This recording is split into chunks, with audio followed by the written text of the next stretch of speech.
What is real about you?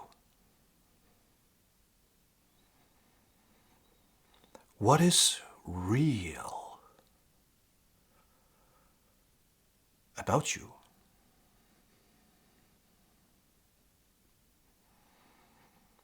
The human being,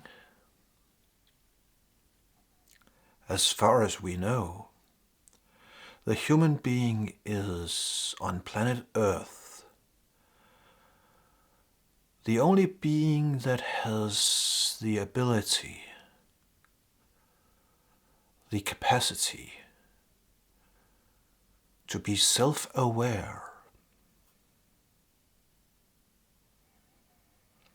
And by self-aware, I mean we have the ability to look into a mirror and then say, "That's me."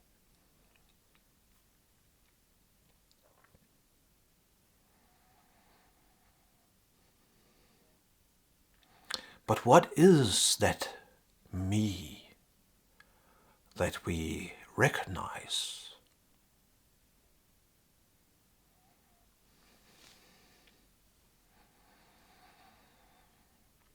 Well, we are born somewhere, and we have never had anything to do with where we suddenly pops into this world, or should I perhaps say pops out of this world and into existence. And then during childhood, other beings around us, parents, siblings, family,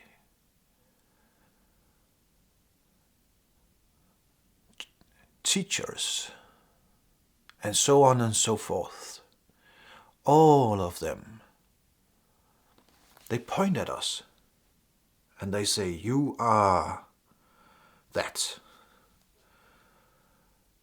We are given a name, and they say, "You are that name."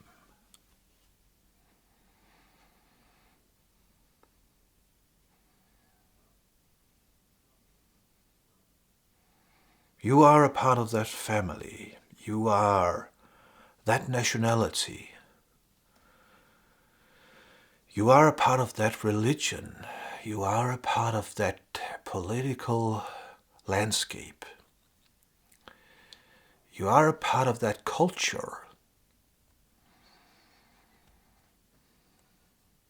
And although there are,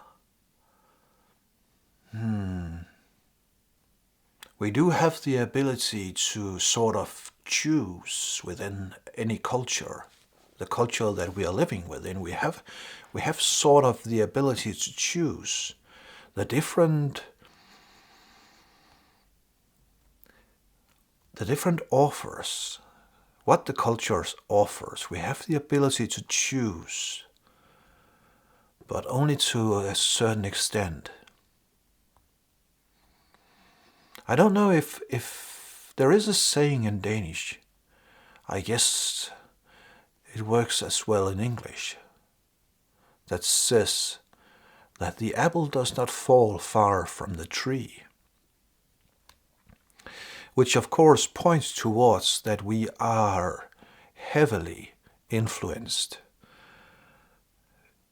by the milieu, by the culture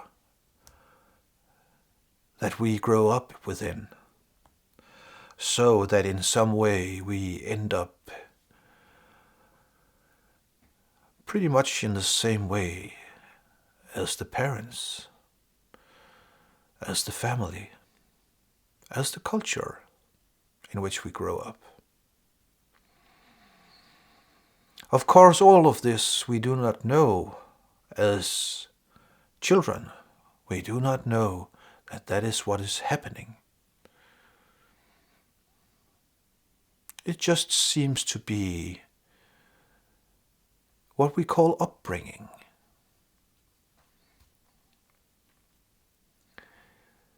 But unless you are a natural-born rebel, and some are, unless you're a natural-born rebel, you end up being just a new aspect of that particular culture in which you grow up within. And then at some point, this ability to be self-aware, that ability has been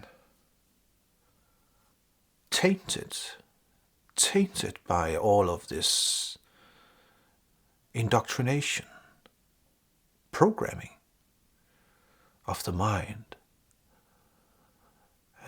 Which means that at some point when we stand in front of the window, in front of the mirror,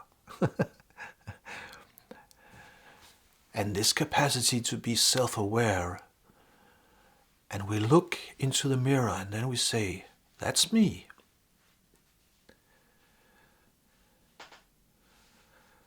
But that me, what is that me? Well, at that point, that me is the conditioning. If we at that moment were to ask ourselves, that me that I am self-aware of, what is that me? Then most humans would start listing the gender, the name, the nationality, the political convictions, and so on and so forth. But that is just the conditioning. How could that ever be me? Or I? I hope that you sense your way into what it is that I am aiming at here.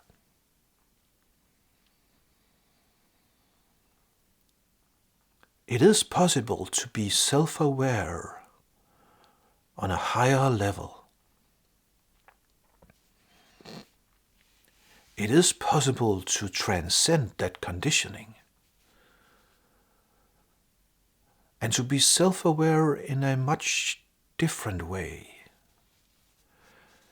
Be self-aware where you do not need the mirror.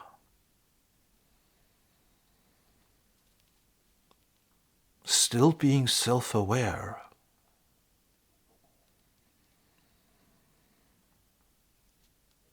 But in order to transcend the conditioning,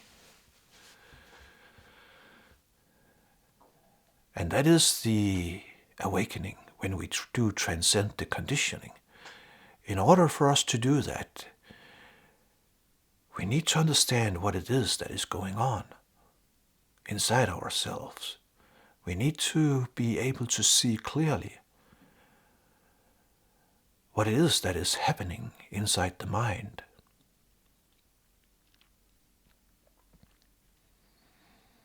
And we do that by watching, simply watching the mind. And by becoming interested, becoming deeply interested in knowing, why am I thinking these thoughts? What are the beliefs that are hidden behind these thought patterns? Those belief systems, have I ever really examined them myself? Or are they simply something that has been programmed into me?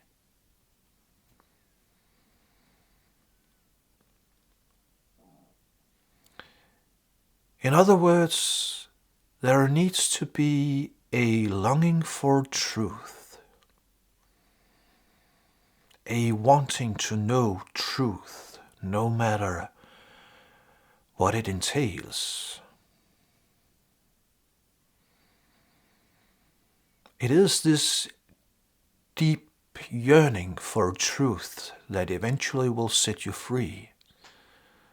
Nothing else can help you transcend the conditioning, the programming. You need to have the intuition that there is something strange about the internal narrative that you are experiencing. And you do already have that intuition, for otherwise you would not be listening to what I am saying. So the first step is there already. And then you are interested in knowing what to do. I do intuit that there is something strange about this habitual thought pattern, about this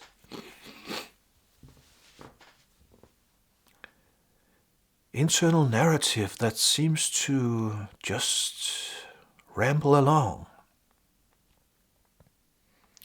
So that is the first step. The next step is that you have to be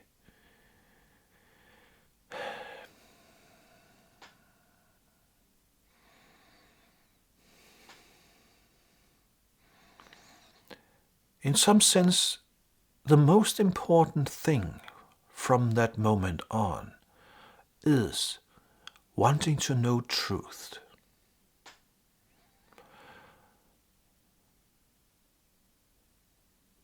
So that you will start asking the right questions about the thought patterns, coming to understand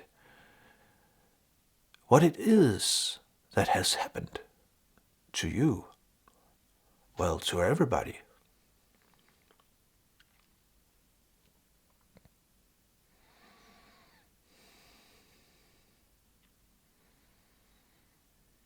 That makes a shift possible. A shift where the answer to the question, who am I? And that is the question we ask when we stand in front of the mirror and being self-aware. We are literally asking ourselves, who am I? And up until this point, as I said earlier, you will answer that question in concepts. And if someone like me said, the answer to that question will never ever be satisfied. In concepts, you will never ever come to a satisfying conclusion by trying to answer that question in concepts, by words, by descriptions. You are, of course, not a description. But the mind gets confused because it has been used, it has been programmed into believing that if something cannot be described, then it does not exist.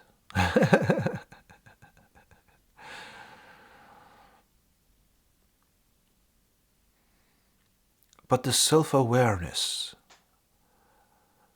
that transcends the conceptual idea about who we are, that self-awareness cannot be described.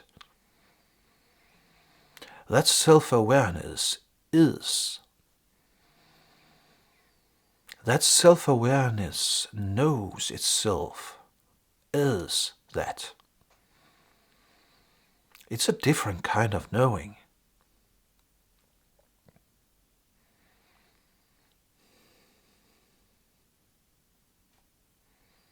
I am that.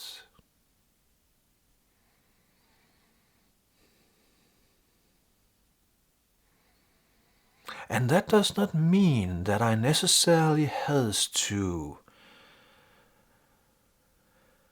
abandon all the social descriptions, all the social constructs, I can still make use of those. I can still put those masks on when I venture out into social situations. And then I play Hans Christian.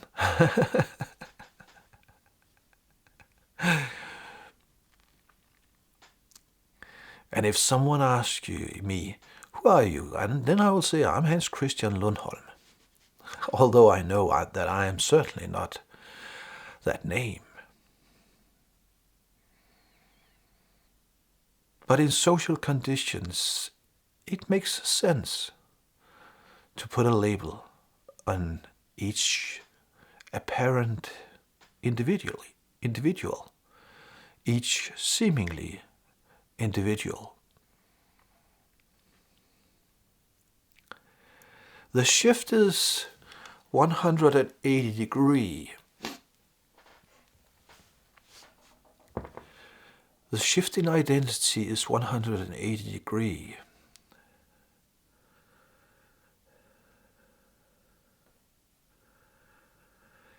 Before transcending the conditioning, the conditioned self thought that it existed and that it had a body and that it had consciousness. The conditioned self thought that it was an existence in itself, separate from everything else. That it was an entity that had consciousness, that had the ability to be self-aware. But then suddenly this awakening, and that construct was unable to hold itself together. That construct crumbled. There was a crack, and that was where the light came through. I think that was Leonard Cohen from one of his songs. There is a crack, and that is where the light come through. And then that awareness became truly self-aware. And then the shift was 180 degrees. That awareness was able to watch the conditioning, see it for what it was. A kind of an operating system, a cultural operating system.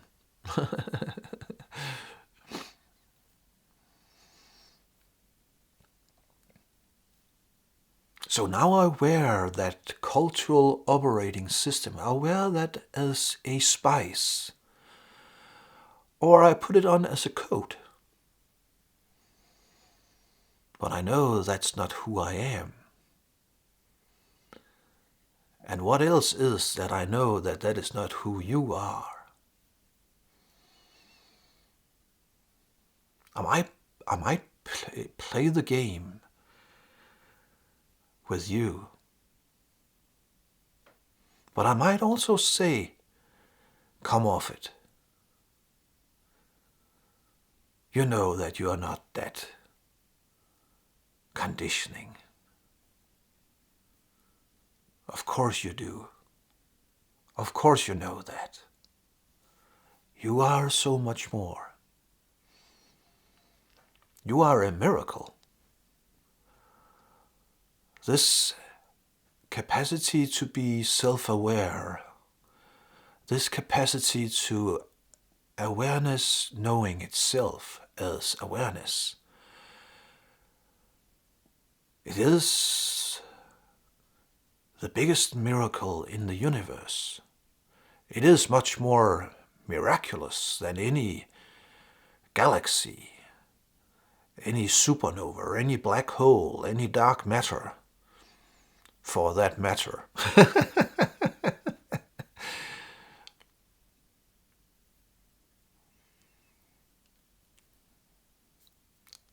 That is where fulfillment lies.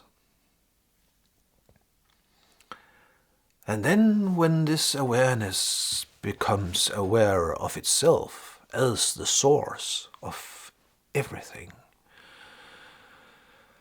then it can truly unfold creativity and love.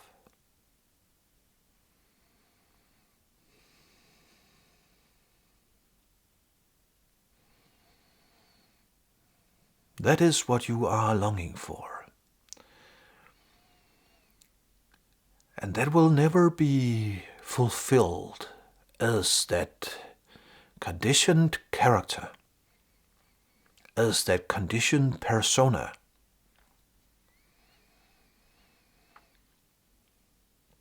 You do not even need to pull off the mask, just as long as you know that it is a mask.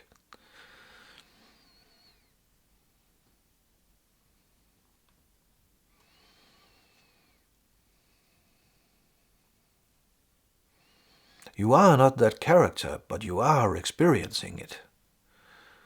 Awareness, consciousness is experiencing it. Awareness, consciousness is experiencing everything. If there were no awareness, if there were no consciousness, there would not be any experiencing. And in the human being, this capacity has evolved to a degree where the awareness itself can become aware of itself as the experiencing.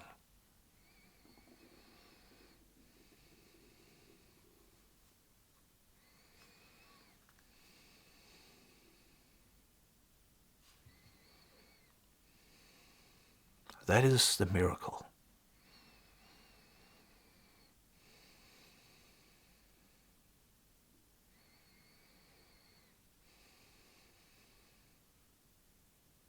An amazing miracle.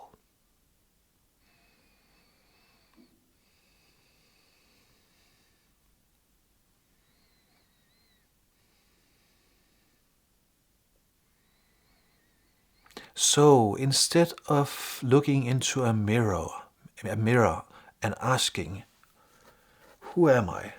Instead, just simply sit down and close your eyes and ask yourself, who am I?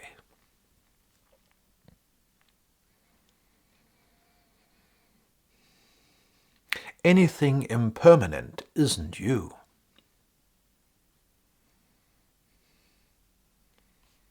So any thought that might arise isn't you, no matter how persistent it appears to be.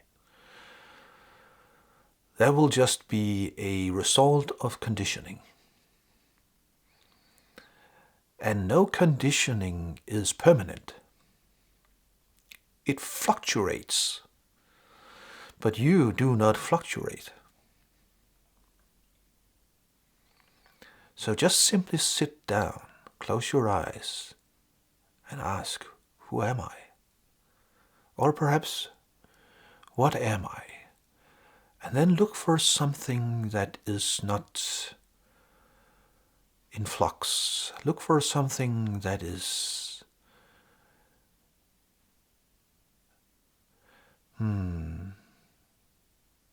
not impermanent. What is always there? And just because it is always there, it is easily overlooked. Because it is literally always there. Perfect, whole, unfragmented.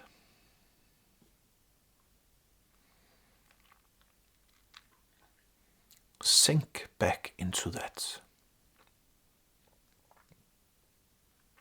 I am that. You are that. We are that.